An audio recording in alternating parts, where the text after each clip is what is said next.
The train screeched to a stop in the dusty little town of Cedar Grove, its whistle echoing against the wide plains as smoke curled into the endless blue sky. Margaret stepped off with trembling hands clutching the handle of her worn carpetbag, her heart beating louder than the iron wheels had minutes earlier. She had answered an advertisement out of desperation, one that promised companionship and stability to women who were willing to cross states and surrender their hearts to strangers, and though she had written countless drafts before sending her letter, she never truly believed anyone would answer her. She was 26, older than most brides, with no family left after the influenza had swept through her town and claimed her parents and younger brother, leaving her with only debts and loneliness. Her reflection in the smudged window of the train had shown a plain face framed by brown hair she had always considered too dull, and eyes that held more sorrow than sparkle. Surely no man would want her when there were younger, prettier girls who could fill their homes with laughter. And yet here she was, standing in a strange land with nothing but hope and fear in her suitcase. The platform was empty save for a few ranch hands loading supplies, none of whom spared her more than a glance, and her stomach tightened with the thought that perhaps the man who had ridden her, Jacob Harper, had changed his mind. She had imagined a tall, commanding man, perhaps too busy running a ranch to smile easily, but with enough warmth hidden beneath the surface to have answered her letters. His words had been brief but steady, never poetic, but she had read them over and over at night, clinging to the idea that somewhere, someone had not only read her name but invited her into his world. Now, as the train hissed and prepared to leave, she found herself abandoned. She swallowed the lump in her throat and forced herself not to cry. She could not go back. There was nothing waiting for her in Kansas. She would have to find work, maybe in a saloon or as a seamstress, though the thought of such harsh survival in a place like this chilled her.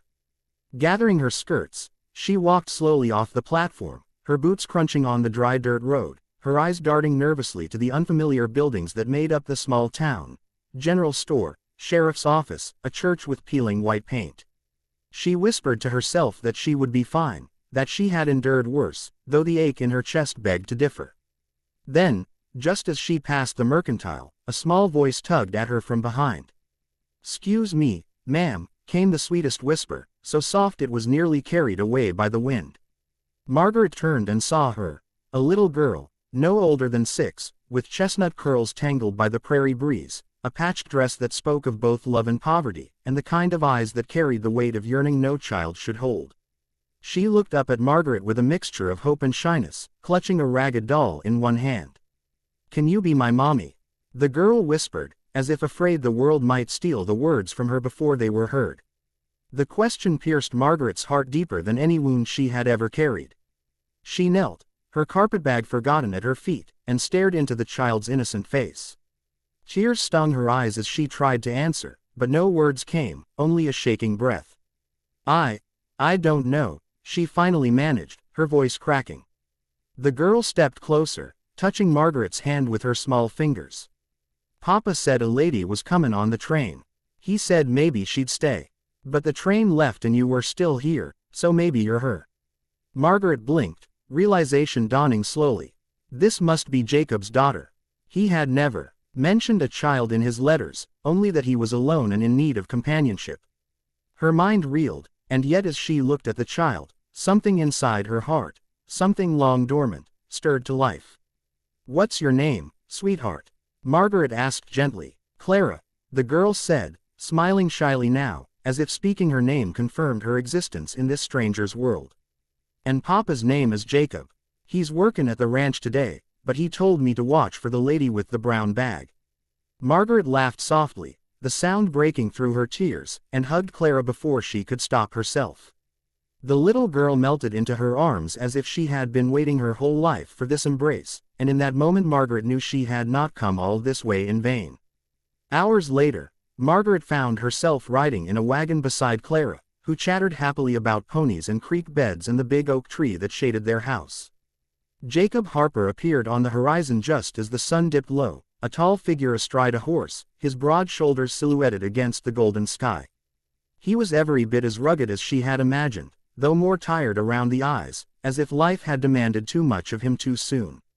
He dismounted quickly, his gaze locking onto hers with surprise, almost disbelief, before it softened into something unreadable.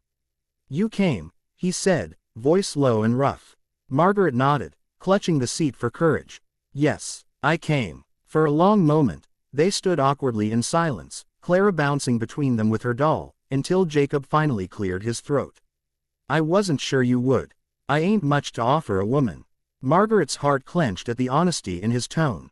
I don't have much to offer either, she whispered, and his eyes flickered with something like relief. Over the next weeks, Margaret slowly found her place on the ranch. The work was backbreaking at times, hauling water, mending clothes, learning to cook for 3 instead of 1, but every evening Clara nestled into her lap by the fire, asking for stories until she drifted to sleep, and every morning Jacob's quiet nods became softer, his glances lingering longer. He was not a man of easy words, but he showed his gratitude in the way he repaired a broken chair before she could ask, or in how he left wildflowers on the table after a ride into town. Margaret, once certain she was unwanted, now found herself surrounded by small proofs that she was needed. Yet doubts lingered. One night, under the stars, she asked Jacob why he had never mentioned Clara in his letters. He looked away, his jaw tight. I was afraid, he admitted. Most women want a husband, not another woman's child. I thought if I told you, you'd never come. Margaret felt tears prick her eyes, but this time they were not of sorrow. She reached for his hand and held it tight. Jacob, I didn't just come here to be wanted. I came to belong. And she glanced toward the window, where Clara's small form slept peacefully. She makes me feel like I do. His hand trembled in hers before he pulled her close, his lips brushing her forehead with a tenderness that undid every fear she had carried across the miles. Months passed, and the prairie shifted from green to gold to white, and with each season, Margaret's love for both Jacob and Clara deepened until she could no longer tell where her old life ended and her new one began.